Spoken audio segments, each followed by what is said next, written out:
If you're a tattoo artist looking for longevity and you're also looking to stay out of our broken healthcare system, well, you're in the right place. I'm Jordan, the founder of the Tattooer Health Club.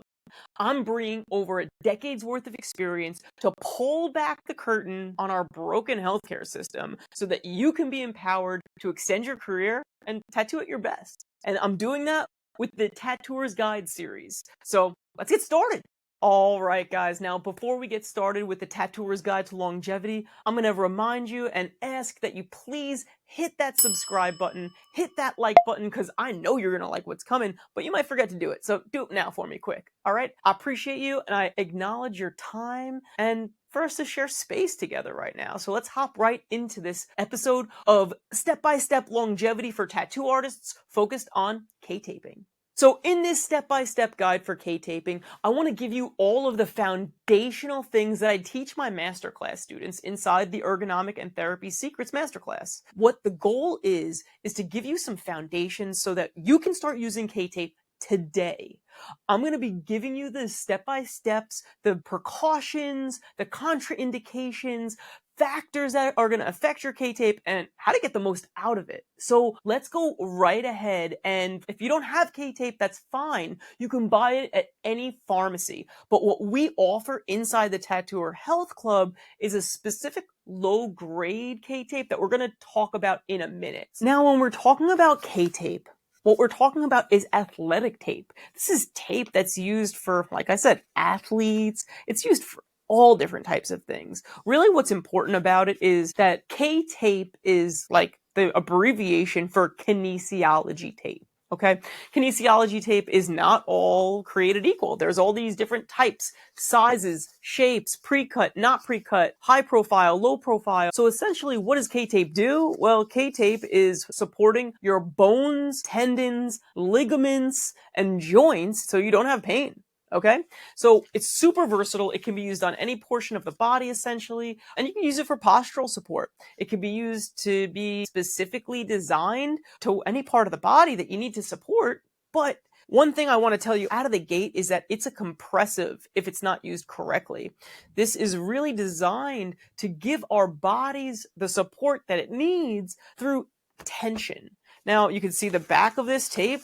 I'm going to show you right now. This is the end of a roll, so I'm going to be using it for purposes right now.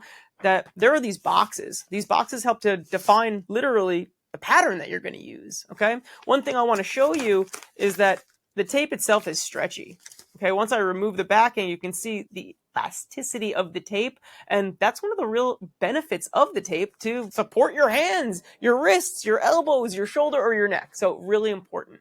I want to let you know that K-tape can be used for your client as well. So whether it be a high stretch area or a low stretch area, you can use it to take the strain off those stretching fingers. Now, something to be aware of is this pre-cut K-tape strips. This is something that we serve clients with specifically in the Tattooer Health Club because it's easy. I mean, for a beginner that might be intimidated by a long roll of K-tape, this pre-cut option is really easy, versatile, and can be used for those stretching fingers as well. The thumb joints, because we have 3 thumb joints, believe it or not. And like I said, it's for beginners. So if you're trying to get started, unfortunately, we don't sell it to the general public, but this is an option for some people who are looking for it's an easy way to get started and maybe feel a little bit intimidated by using K-tape.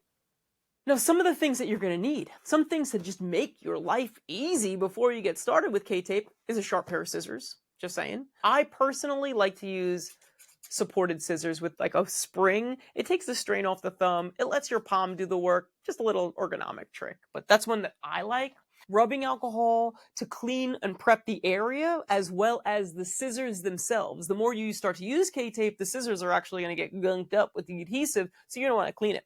You're going to need paper towels, you're going to need your K-tape, of course, whether it be the roll or the pre-cut strips, and of course, you're going to want some type of oil or lotion to help remove the tape for some of the precautions or contraindications that we're going to talk about in a second. Now, how to get started? Well, before you use any K-tape, I mean, you're going to want to wash your hands, wash the wrist, wash the arm, whatever it is, with soap and water. We want to get some of the oils off of your skin. Like I just said, we want to clean your scissors because you want to make sure your scissors aren't getting all gunked up or transferring the gunk to your stencil paper when you're using those scissors to, get your stencil ready. And the rubbing alcohol. I personally like to use rubbing alcohol in a spray. So I just like clean and transfer the spray bottle onto any bottle, right? Just the spray nozzle. So just a quick trick that I like to use, just makes it easier to prep whatever you're using. So, like I said, I'm also going to give you some things to get the most out of your K-tape. So, washing your hands, washing the area. If you're going to be using it on the shoulder for posture, well, I recommend doing it right out of the shower, okay? But you're going to want to make sure that you're fully dry before you apply the tape. If you don't have, rubbing alcohol in a spray bottle, you could always, in a pinch, use like hand sterilizer because there's alcohol in there. You just want to make sure it's fully dry before you apply it. Another cool trick is the snap and fold trick. That's what you can see on the bottom left of the screen. And that's going to help give you a better anchor point so that you have somewhere to actually position the tape on your skin, because you're going to be applying the tape mostly one-handed. So all the little tricks that you can pick up along the way are going to help you. Making sure you clean your fingertips. Cleaning your fingertips with rubbing alcohol or hand sterilizer or whatever you have on hand is going to make it so much better, because the oils from your fingers going onto the adhesive of the tape is going to make it stick less. If you're already using a low-grade adhesive on the tape, like a tape that we offer or serve tattooers with inside the Tattooer Health Club, that's going to make a difference. The reason we don't really encourage people to use KT tape brands or rock tape especially is because of the high grade level of the adhesive. So we don't recommend people to use brands like rock tape or KT tape, especially the black colors, because those have a higher grade adhesive. That means it's going to be more challenging to remove the adhesive between clients. And I'm going to explain why in a minute. Okay, using the snap and fold trick is another thing. Being able to break the backing and prepare for the snap and fold is going to make your life so much easier. So one actually does follow the other, and heating the area is the next thing we want to talk about. So just like you used to heat up the back of stickers, right, before you slap them on your water bottle or that piece of furniture that is probably behind you right now, you're going to want to heat up the area before you apply the tape. Now, what that's going to do is it's actually going to heat the skin, it's going to help activate the adhesive, and it's going to help hold better, especially if you're a sweaty or oily individual or hairy. What you're going to want to be careful is if you are someone that has really dry skin or maybe a comorbidity of an issue like POTS or hypermobility, we're going to want to be careful about using this blow dryer on the area technique, because it's going to make it more adhesive, which is going to be harder to take off for people that have fragile skin. So let's just put that out there right now. So we're going to talk a little bit about factors that are going to affect your K-tape, right? So the factors that are going to affect your K-tape is, did you wash your hands? I've already mentioned that like 3 times already. Super important that you prep the area. How oily is your skin? Natural oils that you produce. Are they a lot? Are they a little? You're the judge. You're the master of your own body, so that's going to come into play, right? How hairy your skin is, that makes a difference, right? What also makes a difference are how much you sweat. If you use lotions, if you've used like a fancy moisturizer, that's going to make a big difference on how well it sticks. So a couple factors that you should definitely be aware of, okay? So let's talk about some precautions, things that you should be aware of or careful about when using K-tape. K-tape is porous, guys. You have to know that it is a bloodborne pathogen issue, even if it's under gloves. If it's in the forearm, if you're using a bag, one of the protective barriers, great. It still needs to be changed between clients. It's a bloodborne pathogen issue because it's porous and because it's predominantly cotton-based. So keep that in mind. There are no non-porous options out there in relation to K-tape. Yes, second skin is an option. It doesn't provide the same support. And I know what you might be thinking. What if I K-tape and then throw second skin on top of it? Well, number one, it's going to reduce the effectiveness of the K-tape.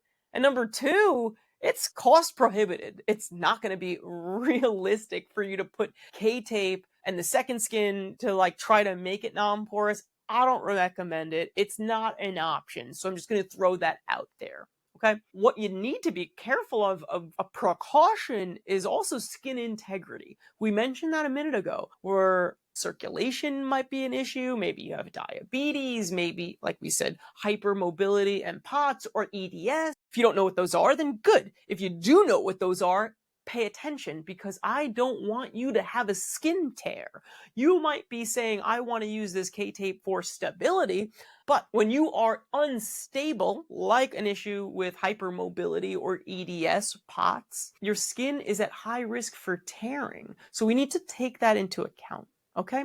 The way we do this is by doing a skin test. We want to test a little like 1 inch by 1 inch square of K-tape on part of your body that's viewable, right? Easy to see it. You want it to be maybe your forearm, and you want to watch for 45 minutes to an hour if you start to break out, if you start to have a redness around it, or when you go to take it off, it doesn't want to come off. So we need to put some things into place. So for precautions, that's really what you need to know. Let's talk about contraindications, times you should never use K-tape, okay? The first thing you should really not use it is if you don't have intact sensation. If you've had a stroke or you have a sensory issue where you don't feel hot, cold, wet, dry, sharp, dull, sharp shooting pain, dull aching pain, sensory stuff, right? If you don't have that intact, you gotta be careful. Really should not really be using K-tape in case something goes wrong. And acute infection is something that we have to be careful of also, really, because you don't want to spread that infection. K-tape can become a compressive to stop blood flow, or it could be used to increase blood flow, that circulation. So we use it for people in therapy to reduce edema, but something you have to be aware of. If you have an open wound that's actively infected, well, first off, you're not going to put the tape on top of the wound because it will rip off the scab and slow down the healing process. But you're also not going to put it in that around it because we don't want to spread that infection. Going into the perspective of blood clots, it's the same idea. You want to be specifically careful about using K-tape for the legs if you've had a deep vein thrombosis, a blood clot, because you don't want to loosen that blood clot by increasing the blood flow. Just throwing it out there, okay? Another issue is cancer. Skin cancer or other cancers is a contraindication because we don't want to spread those cancerous cells by increasing the blood flow in that area, okay? And the last one is allergies, guys. That's why in the precautions, I tell you to use a test strip to see if you have a reaction. There are so many of us with latex adhesive allergies, we have to be aware of this, okay? Almost all K-tapes are latex free, but the adhesives play different roles. And it's crazy because like Saniderms and Tagaderms and all these second skins, they say that there's no allergy reaction, but like there are so many of us with reactions from the adhesive, we have to make sure that we're not a candidate for, something going wrong. So I hope you found that educational. I hope you found some benefit out of this. If you did and you haven't liked, hit that button for me. If you haven't subscribed already, hit that button for me. And I appreciate you. The next training we're going to do is the Tattooer's Guide to K-taping the thumb and the wrist. So I can't wait to see you in the next video. Light and love, friends. Make sure you share this to your social medias and let us reach more tattooers and stop them from suffering.